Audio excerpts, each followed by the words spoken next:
one of the things maybe you know, and this comes up, there is language legislation in the Republic of Ireland, and there's quite a bit of resistance in that in the Irish civil service. They're always trying to find a way to ignore it or get around it. I do find when I'm talking to colleagues in the Republic and they ask me about these things, I think the culture is slightly different here, that even if people don't agree with it, it's probably, you know, very few people, they will implement it when it's there. I mean, that's part of that's part of the civil service culture that we have here. So you're confident of that? I'm confident that there will be less resistance to it than people are saying. I'm not saying there's not going to be resistance in certain sectors. I mean, this goes right across Northern Irish society. So I'm not saying there's not going to be certain resistance in specific sectors. I'm not going to say that probably all of our public authorities are going to list as their main concern resources. How are we going to implement anything new in light of the fact that we've been so stretched for years? And I understand that. So I'm not saying there's not going to be no resistance, but probably there's a bit less of that kind of culture that you've referred to. One of the unfortunate things about the legislation is I have no powers whatsoever to compel people to do things, which is the case in other jurisdictions. But what I can do is, first of all, I want to work with the public authorities to try and make this as easy as I can with them. And when I reach that point, and if there's any kind of resistance that's not based on reasonable priorities, what I can do according to the legislation is bring a report to the Assembly floor. And in my experience, that is not the kind of thing that the senior management of any public authority is going to want to happen.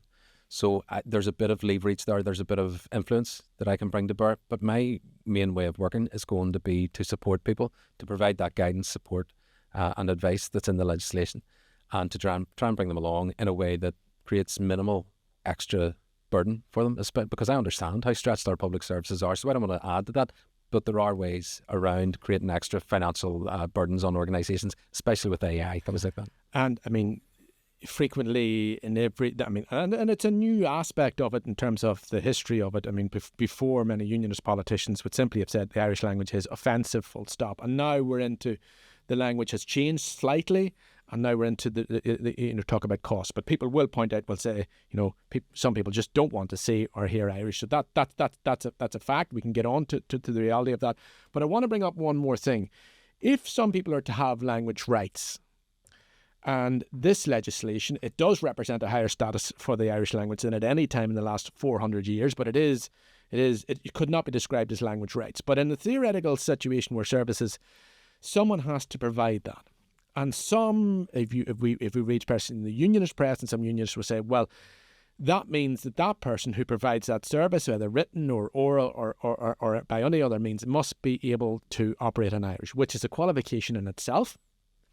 Which is therefore an advantage, which will mean that there are jobs which some people will feel that they can't do. And therefore, some people would claim that that's discriminatory.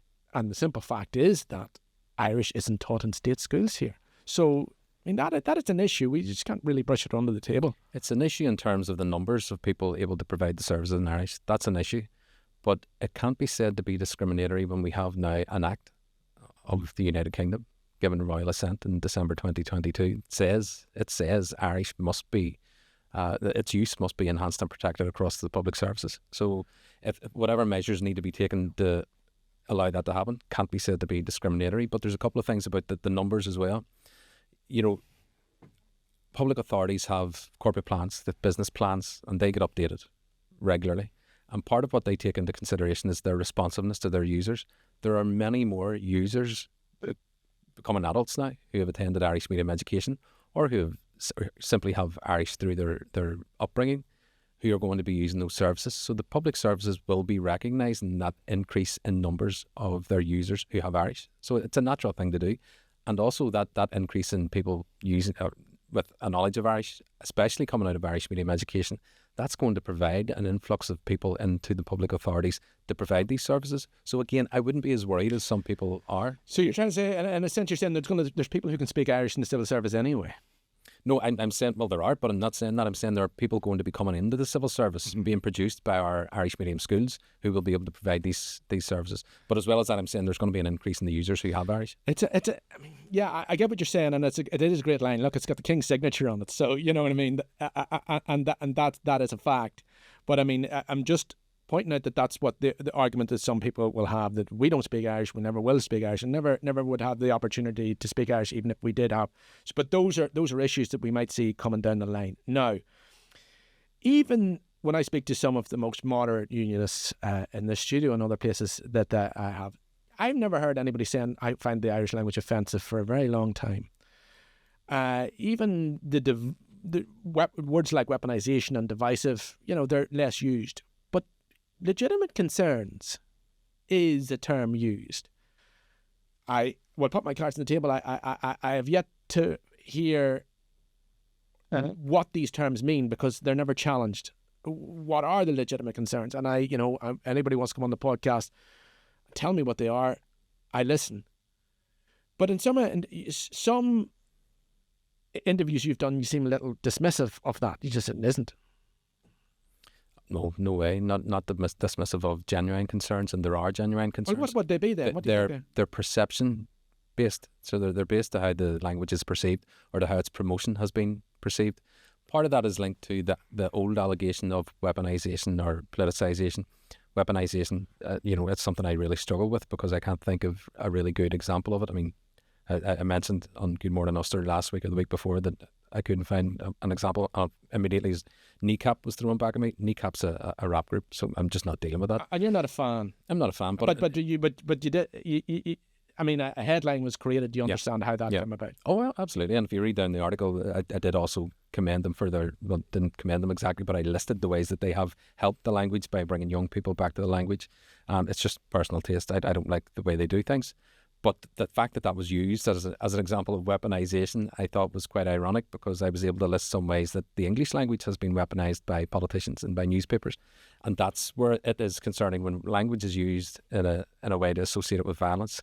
I can't think of a really good one for the Irish language. There's the old one that was pumped out for a long time about every word spoken in Irish is a bullet in the Irish freedom struggle, something like that. That was something that I think came up about 40 years ago, more than 40 years ago, in a workshop. It was a booklet. A workshop booklet that was produced from a for workshop. Sinn Féin activists over 40 years ago during the conflict. And, that is what it is. I'm not saying I agree with it. I don't know how I can deal with that, but when it's something that was said so long ago as part of during a conflict period. So I can't see any good examples of this alleged weaponisation in modern times. The politicisation, the kind of wider allegation, I struggle with that as well. I see it as a form of gaslighting, really, telling the Irish language community that they can't have their rights and they can't have their needs met because of a perceived association with one political movement or one political viewpoint. I don't think that's good enough. But at the same time, there is a converse to that, and this is why I'm not saying I'm dismissive of those genuine concerns. What that does, especially when it's amplified by our media, which it has been, what that does is create a perception and a fear then in a divided society like ours. It creates a perception and a fear in the perceived other community. In this case, we're talking about the Protestant Unionist Loyalist community. It creates a perception and a fear there that Irish language, or the promotion of the Irish language, is actually about all that, and that's all it's about. So that's a genuine fear and concern that I don't dismiss whatsoever, and I want to try and help people, as I have done throughout my career, see that that's not the case.